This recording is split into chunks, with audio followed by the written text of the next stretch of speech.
Please subscribe the channel. I feel nauseous, believe me.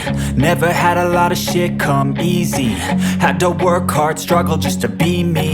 Had to rise up just so they could see me. Did what I had to do just to feed me. And what was left over I put towards my dreaming. But the only thing in life that has meaning are the things you gotta work for, believe me.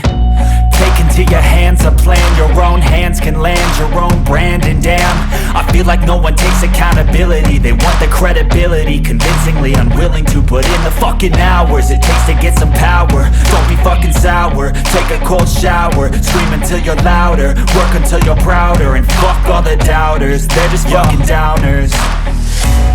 I swear to God they all let me down. I always fought just to wear the crown. I'm pissed off at these fucking clowns who were all taught they deserve